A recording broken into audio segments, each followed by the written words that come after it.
J'ai la chance de pratiquer un sport assez fabuleux, où néanmoins, quand vous êtes très très bon, statistiquement, et dans le meilleur des cas, vous allez gagner à peu près une fois sur 100.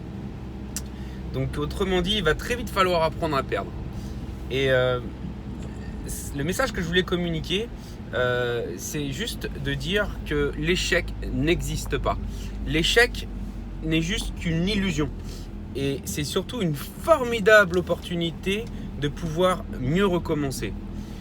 Pensez-y, mais lorsque il vous arrive une situation où vous avez l'impression d'avoir perdu quelque chose, lorsque vous perdez quelque chose, il y a très certainement de fortes chances que vous avez gagné autre chose. Et faites l'effort d'identifier le positif de la situation et de vérifier quel est le bénéfice. Derrière chaque contrainte se cache un bénéfice. Parfois il n'est pas nécessairement très évident, mais ça vaut le coup un petit peu de se projeter. Je vous donne un exemple. Je reviens de ma séance. La séance a été particulièrement difficile parce que j'étais pas dans les chronos qui m'ont été proposés par l'entraîneur.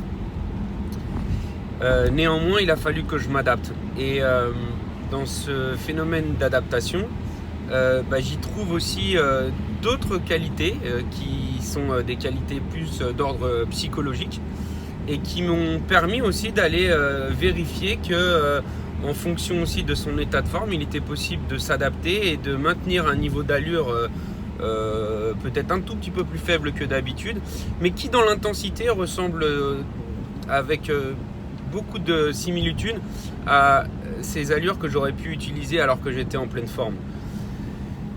Alors gardez juste ça en tête.